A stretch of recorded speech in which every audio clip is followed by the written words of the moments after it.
Hello everyone, সবাই কেমন আছেন? আমার নতুন একটা ভিডিও সকলকে স্বাগত জানাই। আজ আমি যেদিনের ভিডিওটা আপনাদের সাথে শেয়ার করতে চলেছি সেদিন ছিল আমাদের গ্রামের হরিনাম সংকীর্তন। আর সত্যি কথা বলতে কি, গ্রাম হোক বা শহর হোক, আশেপাশে কোনো ওই পুজো জাতীয় অনুষ্ঠান হলে মনটা বেশ খুশিতে ভরে যায়। আর সামনের খানটা যেন মনে হয় গম গম করছে, লোকজন, আলো, লাইট, মাইক, যেন একটা আলাদা পরিবেশ বিরাজ করে। দুদিন ধরে টানা গান হওয়ার পর আজ হলো ভোগ। সেই জন্যই দেখুন এখন প্রায় বাজে 10টা নাগাদ পুরোহিত মশাই কিন্তু ভোগের সমস্ত আয়োজন নিয়ে বসে পড়েছে। আর এই মহাপ্রভুর ছবিটা দেখুন, সাজিয়েও ছিল খুব সুন্দর করে, মঞ্চটাও খুব সুন্দর করে কিন্তু ওরা বানিয়েছিল। আবার এটা এখন 10-15 দিন থাকবে, তারপর এটাকে আবার নাম সংকীর্তন করে কিন্তু বিসর্জন করা হবে।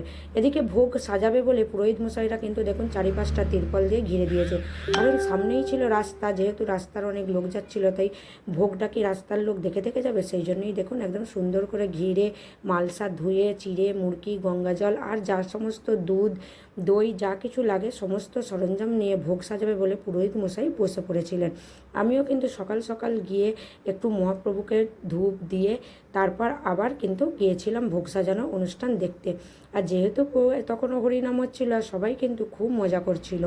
প্রতি বছর হয় না, এই কিন্তু হরিনাম সচরাচর হতো না। এটা নিয়ে 3 বছর হচ্ছে, আর 2 বছরের তুলনায় এবছর যেন একটু বেশি জাঁকজমক করেই হচ্ছে।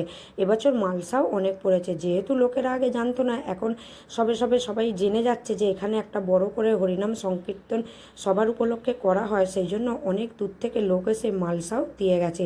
আর মহাপ্রভু এমন একটা জিনিস, এনাকে মানতে পারলে ইনি যদি চায় তো আপনি জীবনে সবই পাবেন, আর ইনি যদি না চায় আপনি কিন্তু জীবনে কিছুই পাবেন না। আর ওদিকে আমার বড় কিন্তু চান টান সেরে একটু ধূপ দিয়ে এসছে, যেহেতু মাঠটা আমার একদম বাড়ির গেটের কাছে, সেই জন্য আমাদের তো খুবই মজা হচ্ছিল। আর এই দেখুন না, কি সুন্দর করে চিড়ে মুরকি সমস্ত কিছু মালসায় সাজাচ্ছে, দেখতে খুবই ভালো লাগে। এর আগে আমি কিন্তু কোনোদিন ওই ভোগ সাজানো দেখিনি বলতে তেমন করে কিন্তু আমার কোনো সুযোগ হয়নি, কারণ আমাদের কোথাও সামনে এইভাবে হরিনাম সংকীর্তন হয়নি। আর যদিও 2 বছর হয়েছে, মেয়েরা ছোটো ছিল বলে অতটা অংশগ্রহণ করতে পারিনি। তো দেখুন এবছর যেহেতু সুযোগ পেয়েছি, তাই আর এই সুযোগ কী করে ছাড়ি বলুন। যতটা পেরেছি একদম পুঙ্খানুপুঙ্খ দেখে বুঝার চেষ্টা করেছি। আর এই দেখুন এবার এই গামলায় ভোগ সাজানো হচ্ছে। গামলার ভোগটা না কি বলে সব থেকে বেশি খেতে ভালো হয়। হ্যাঁ, মালসার ভোগগুলোও খেতে সুন্দর হয়, তবে গামলার ভোগের যেন একটা আভিজাত্যই আলাদা থাকে। আর এই গামলা থেকেই সমস্ত মানুষকে কিন্তু হাতে হাতে ভোগ দেওয়া হয়, দেখতে বেশ ভালো লাগে জানেন। তো পুরোহিত মশাই তো সমস্ত কিছু আয়োজন একদম রেডি করে ফেলেছে। এবার বসবেন পুজো।